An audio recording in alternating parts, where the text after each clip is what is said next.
Hello and welcome to your channel as they like it. क्या आपको पता है सेक्शन 124A क्या है? क्या आपको पता है कि सेडिशन लॉ क्या कहता है?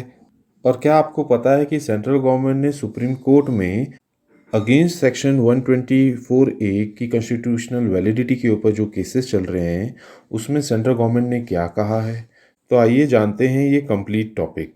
सेंट्रल गवर्नमेंट ने सुप्रीम कोर्ट में एफिडेविट फाइल किया है और उसमें बताया है कि गवर्नमेंट ने डिसाइड किया है कि वो री एग्जामिन और रिकंसिडर करेगी प्रोविजंस ऑफ सेक्शन 124A और फॉर द टाइम बीइंग इस केस की हियरिंग को डिफर कर दिया जाए। आइए जानते हैं सेडिशन लॉ क्या चीज़ है। Section 124A of the IPC Indian penal code जो है वो बताता है पनिशमेंट फॉर सेडिशन। यहाँ पे ये बात जान लें कि आईपीसी जो है वो इनेक्ट हुआ था 1860 में जब देश ब्रिटिश राज के अंडर था। और ये बेसिकली ब्रिटिश गवर्नमेंट ने अपने फ़ायदे के लिए बनाया था क्योंकि ब्रिटिश गवर्नमेंट को लगता था कि रिलीजियस प्रीचर्स जो हैं वो इंडियन सब कॉन्टिनेंट में उनको नुकसान पहुंचा सकते हैं। पर्टिकुलरली वहाबी मूवमेंट जो था उससे ब्रिटिश गवर्नमेंट को लगा कि ऐसे मूवमेंट दोबारा से ना हो जाएं, तो उन्होंने ये सेडिशन लॉ बनाया। आइए जानते हैं कि आखिर सेडिशन होता क्या है। Section 124A of the IPC defines sedition as कोई भी इंसान के ऐसे वर्ड्स आइदर स्पोकन हो या रिटन हो या ऐसे साइंस विजिबल रिप्रेजेंटेशंस या ऐसी कोई भी चीज़ जो अटेम्प्ट करे हेट्रेड या कंटेम्प्ट अगेंस्ट द गवर्नमेंट या डिससेटिस्फैक्शन अगेंस्ट द गवर्नमेंट जो है वो लाने की कोशिश करे, तो उसको सेडिशन कहा जाएगा। यहाँ पे ये जान लें कि सेडिशन जो है एक नॉन बेलेबल ऑफेंस है और इसी कारण से इसका बहुत मिसयूज़ भी हुआ है। और सेक्शन 124A के अंडर सेडिशन के लिए पनिशमेंट जो है वो अप टू 3 इयर्स है विद और विदाउट फाइन।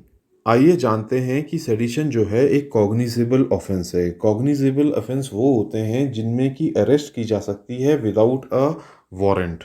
नॉर्मली कोई भी ऑफेंस जो होता है उसको उसमें अरेस्ट के लिए वारंट की ज़रूरत पड़ती है, बट कॉग्निजेबल ऑफेंसेस ऐसे ऑफेंसेस होते हैं जिसमें कि अरेस्ट करने के लिए वारंट की कोई ज़रूरत नहीं होती है।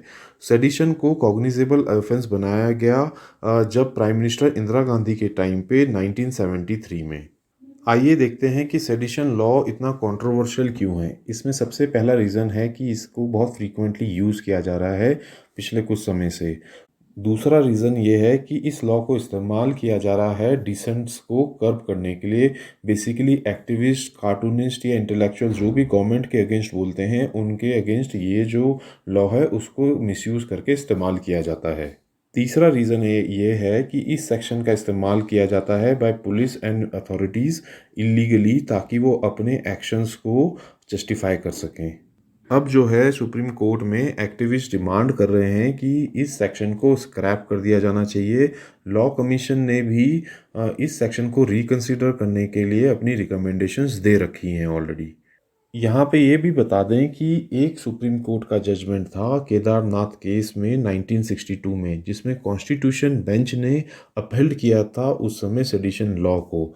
और उसमें कहा गया था कि जो सेक्शन 124 है वो पेनलाइज करता है बेसिकली उन वर्ड्स को या इंटेंशंस को जिनकी की टेंडेंसी है to disturb law and order and जो कि इंसाइट करें वॉयलेंस। हाल ही में चीफ जस्टिस ऑफ इंडिया ने कहा था कि सेडिशन लॉ जो है एक तरह से ऐसा चीज़ है कि कारपेंटर को एक सॉ दी गई है वुड काटने के लिए, बट वो वुड काटने के बजाय पूरा का पूरा फॉरेस्ट ही काट डाले। तो दोस्तों ये अब एग्ज़ाम की दृष्टि से बहुत इंपॉर्टेंट टॉपिक है, आपको पता होना चाहिए सेडिशन क्या होता है, आईपीसी 124A क्या कहता है। अगर आपको ये वीडियो पसंद आई हो तो इसे लाइक एंड सब्सक्राइब करें और वहीं हमारे इंस्टाग्राम और टेलीग्राम चैनल से जुड़ें for free PDF and free notes. Thank you.